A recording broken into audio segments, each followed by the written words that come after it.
오늘 국회 법사위가 아주 뜨거웠죠. 법사위에 출석한 한동훈 장관이 소위 검수 원복 시행령을 지키겠다는 뜻을 분명히 했습니다. 헌법재판소가 검수 완박 법안이 유효하다는 결정을 내린 데 대해서 존중은 하지만 공감은 못하겠다고 밝히면서죠. 민주당은 한동훈 장관의 사퇴를 요구하면서 탄핵까지 거론했는데요. 뜨거웠던 법사위 공방 유정아 상황실장이 정리했습니다. 법무부 장관 탄핵 운운하고 있는데 강도지시 들통나자 경찰관에게 책임을 묻겠다는 것과 다름없는 행태입니다. 억지도 이런 억지가 없습니다. 정작 탄핵을 당해야 할 대상은 새치혀로 국민을 속이며 곡학 아세아는 민, 우, 국 카르텔입니다. 한마디로 축구 선수가 아닌 자가 왜 축구 경기장에 난입하느냐고 제지당한 겁니다. 헌재 판결을 부정하는 김대리 땅 대표나 법적 자격도 권한도 없는 자가 헌재에 까불다가 뒷밤을 얻어맞은 한동훈 법무부 장관이나 다들 반헌법 논자들입니까? 네, 헌법재판소가 이른바 검수 완박에 대한 결론을 내렸지만 오히려 정치권 논란은 보신 것처럼 거세지고 있습니다. 태풍의 한 복판에 선 사람 다름 아닌 한동훈 법무부 장관인데요. 헌재의 결정, 이 절차는 문제가 있었지만 결과는 유효하다라는 거였습니다.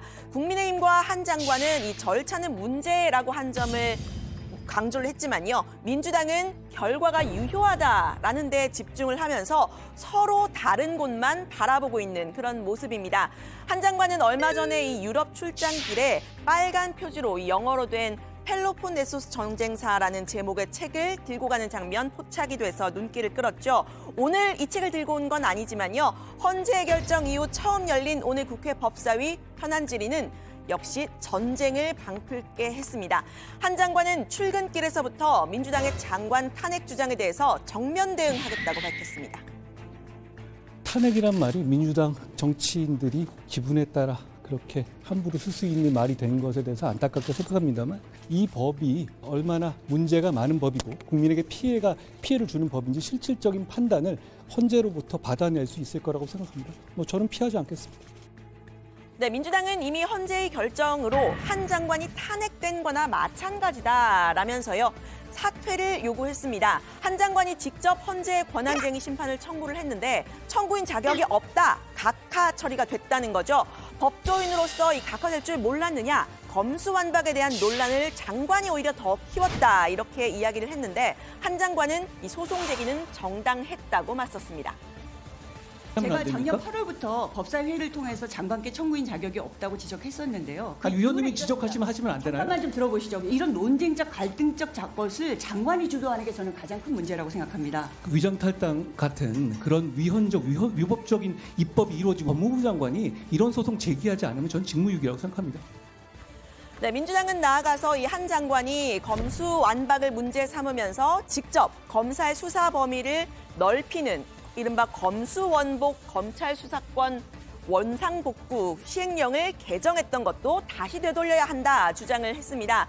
헌재가 이 검수완박 법안이 유효하다고 봤으니 법안의 취지와 거꾸로 가는 이런 시행령 맞지 않다는 겁니다. 한 장관은 시행령의 중요성은 오히려 더 커졌다고 맞받았는데요. 6대 범죄에서 다시 부패와 경제범죄 중 2대 범죄로 이렇게 축소하는 그런 그 법의 취지를 존중해서 시행령을 좀 바꿔야 될 것 같은데 저는 오히려 국민을 범죄로부터 보호하기 위해서 그 시행령을 지키는 것이 더 중요해졌다고 생각합니다. 저는 왜 도대체 깡패, 마약, 무고, 위증 수사를 못하게 되돌려야 한다는지 그 이유를 오히려 묻고 싶습니다.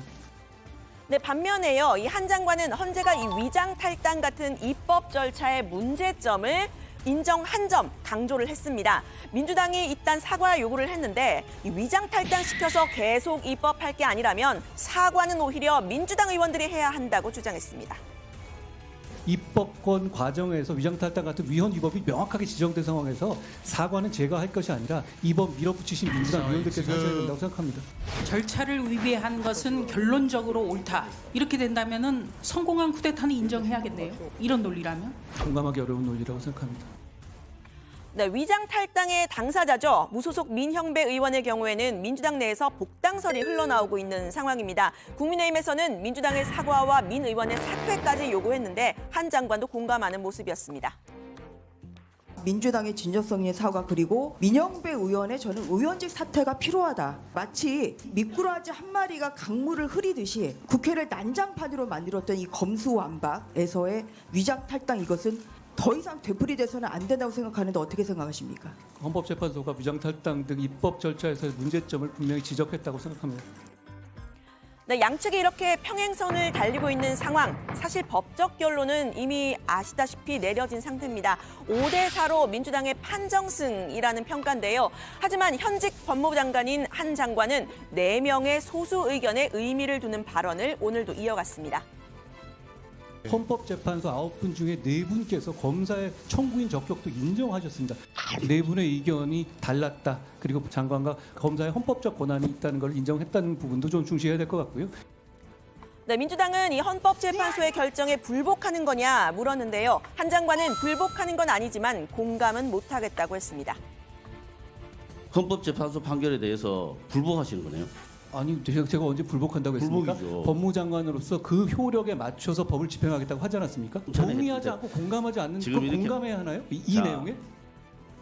네, 오늘 법사위에서의 또 다른 현안이요. 국가수사본부장에서 낙마했던 정순신 변호사에 대한 거였습니다. 인사검증을 책임지고 있는 한 장관이 이 정 변호사 아들의 학폭 문제 알았냐 몰랐냐 하는 건데요.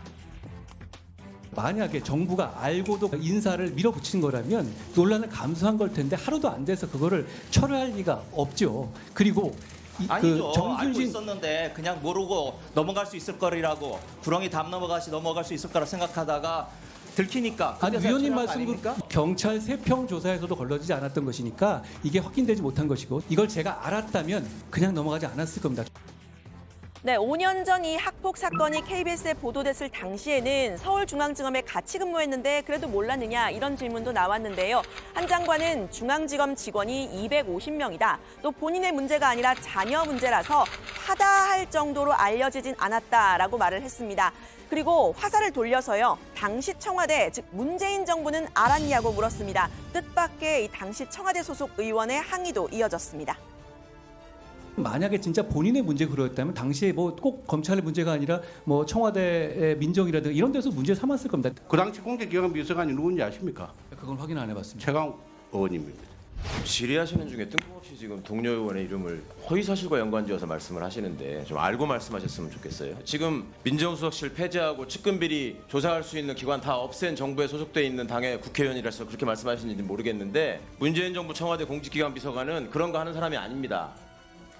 네, 한 장관은 문재인 정부의 초대 법무장관에 지명이 됐던 안경환 전 국가인권위원장 사례까지 언급을 했습니다. 안 전 위원장은 허위 혼인신고를 해서 혼인 무효 판결을 받은 사실이 알려지면서 낙마를 했죠.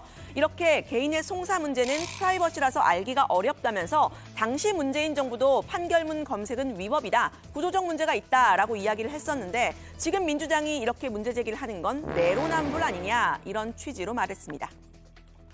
과거의 경우에도 문재인 정부에서도 안경환 경우 그 이후 사건이 있었을 경우 다 있었지만 본인이 얘기하지 않았으니까 확인할 수 없었다, 구조적 문제다 이런 입장을 여러 번 내지 않았습니까? 판결 검색은 지난 정부에서 계속 안 해왔던 거죠. 안경환 당시 후보자 당시에 청와대는 이렇게 말했습니다. 판결문 검색을 청와대가 하면 위법이라고요. 네, 지금 전해드린 법사위 발언들 2배속 아닌데요. 이런 눈길을 끄는 한 장관의 행보들 좋게 말하면 시선 강탈이고 좀 나쁘게 보면 좀 논란을 일으키는 그런 모습입니다. 한 장관에 대한 여야의 평가는 극명하게 갈렸는데요. 민주당은 한 장관을 비롯한 윤석열 정부가 책임지는 자세가 없다면서 이 태도 문제를 지적했습니다. 법무부 장관을 포함해서 이 정부의 인사들이 무슨 잘못을 하고도 하나도 책임지는 사람이 없습니다. 이태원 참사도 역시나 마찬가지로 장관을 비롯해서 경찰청장, 용산구청장까지 아무도 책임지는 사람이 없고 정순신 낙마 때 역시나 마찬가지였습니다. 네, 반면 국민의힘에서는요. 한 장관은 이미 셀럽이다. 그런데 민주당의 이 공세가 이어지고 탄핵까지 주장을 하면 히어로, 즉 영웅으로 부상하게 될 거라고 했는데요. 내년 총선에도 등판해야 한다는 주장이 나왔습니다. 한 장관이 73년생입니다. 좀 X세대의 선두주자라고 볼 수 있는데 그분이 나와서 기존의 586, 소위 운동권 세력, 이 세대들을 좀 쫙 물리치는, 그래서 새로운 세대가 부상하는. 그리고 이분이 또 서울 출신이거든요. 네, 이 여야가 정치로 결론 짓지 못한 것들 법원으로 또 헌재로 가져가면서 정치의 사법화 논란이 일었는데요. 헌법재판소의 결정이 내려졌는데도 논란이 가라앉지 않는 모습입니다. 국민은 어디에 좀 기대야 하나 이런 생각이 드는데요. 오늘 발제는 이렇게 정리하겠습니다. 한동훈 장관 탄핵 심판 피하지 않겠다. 사과는 민주당이 해야. 민주당 헌재 결정 불복하나?